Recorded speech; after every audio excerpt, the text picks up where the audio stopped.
Middle fingers up, snot. Put them hands high. 7, 6, 5, 4, 3, 2, 1. Real talk today. It's Thursday, February 22nd. It's the morning. I've kind of been putzing around the apartment, feeling intimidated.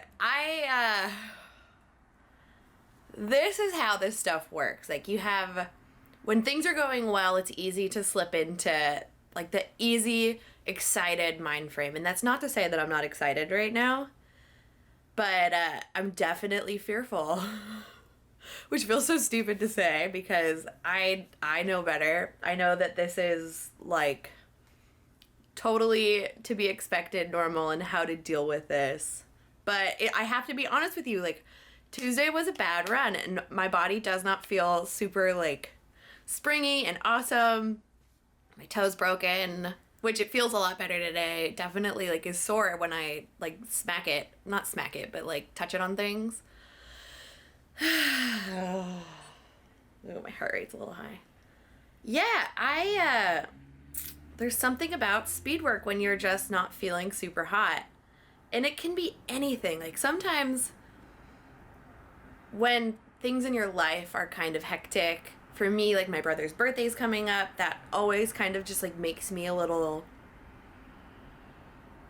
it's like every day fighting to slip into the rabbit hole. And then what happened in Florida is already just like the mass shooting in Florida. Like I don't know. I get so, I'm going to cry right now.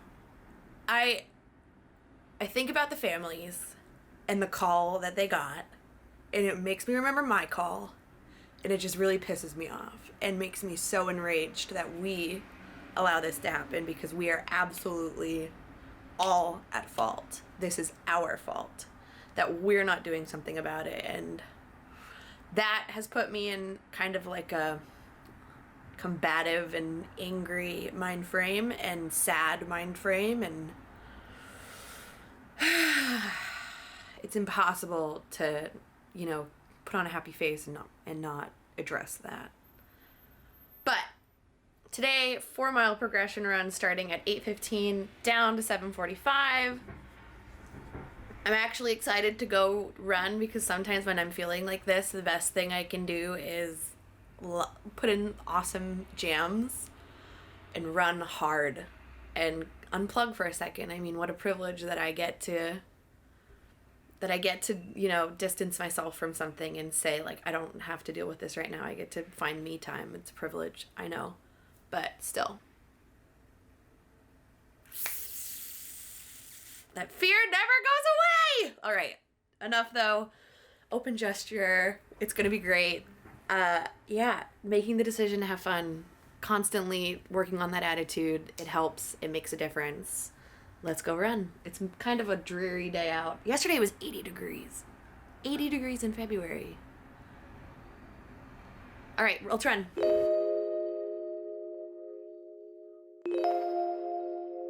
My calves are killing me. And these new shoes are not helping. Just a quick stretch and then we'll do some drills.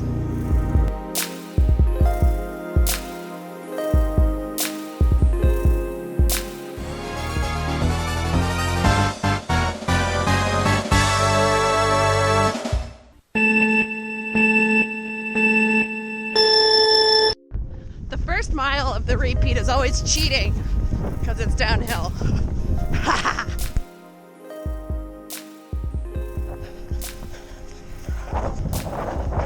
Way too fast. Oh well.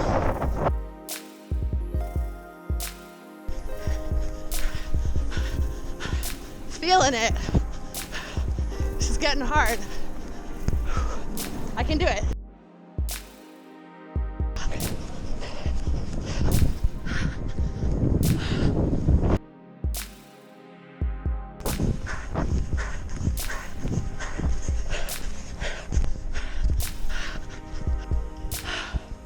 That was 100%. Not exactly on the paces, but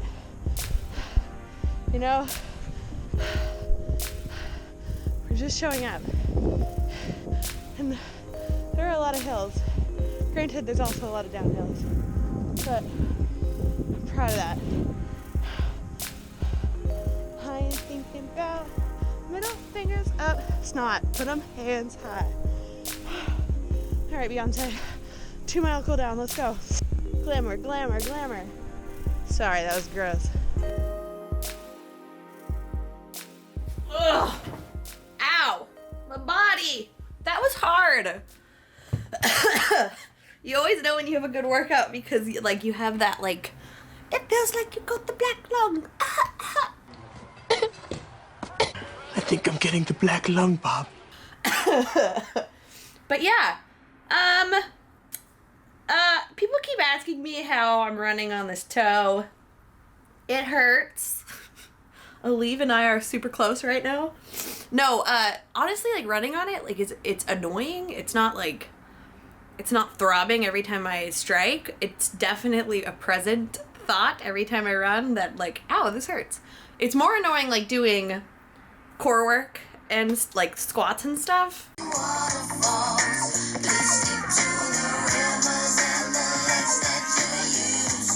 So right now it's definitely a little pissed off at me and it hurts, but I'm just gonna play it by ear. If it gets worse, I'm gonna just take a spinning week, which I don't want to do. I'm really trying to. We'll monitor it. That's all we can do. Yeah, that was hard. That was really hard. I definitely got a little caught up in how hard it was towards the end of the workout. The first mile is always super easy-ish because it's downhill in Prospect Park. The first half mile at least is downhill, and so then I have momentum on my legs. So the first mile was here, I'll redo my splits. No! So I was totally on track until the end, and I actually thought I was going to get a 7:50, 7:45 for that last mile, and then it'd ring in at 8:05, and I was whatever, I'm happy about that, I'll take it. And it was fine. This was a very successful run, considering.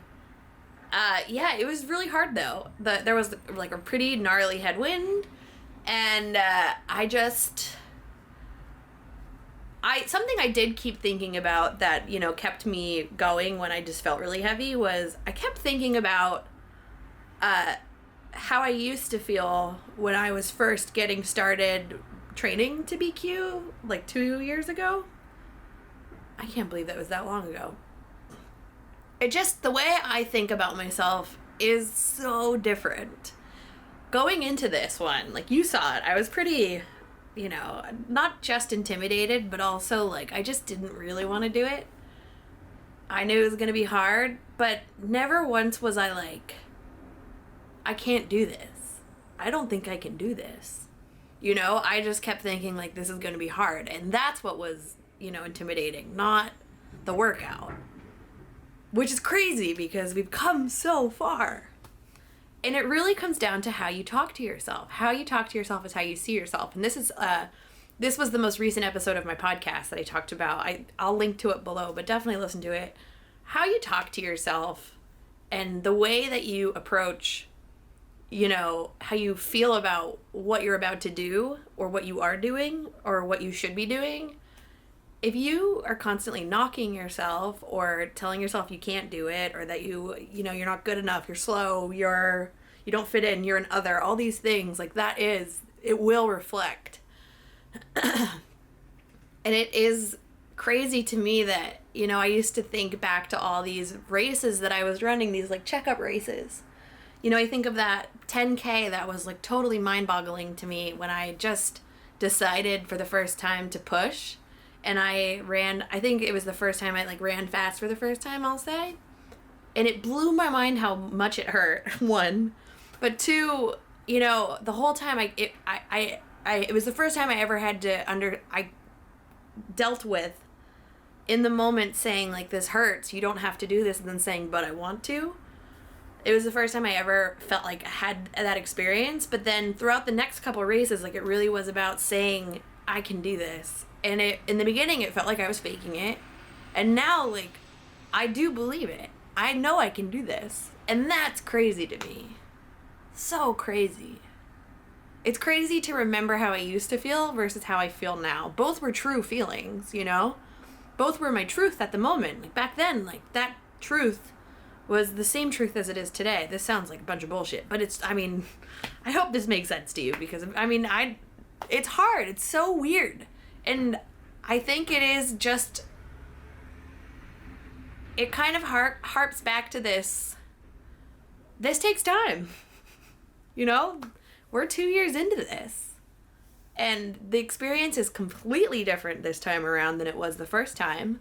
Both are valid and exciting, but this time, like, I have to choose to have fun, to make it fun, because it's not as, like, that excitement of I don't know what to expect is gone. So finding ways to get excited about what I'm doing is, like, the name of the game, if that makes sense. Especially on days like today where I woke up in a shitty mood. I'm feeling kind of sad. Everything's kind of rubbing me the wrong way. Or, like, raw. Not the wrong way. So yeah, like it's hard to choose joy, but it's the only thing that works. The whole time I just kept repeating to myself, like, you can do this. This is what strength looks like. You can do this. This is what strength looks like. It wasn't perfect, but it was my best. The end.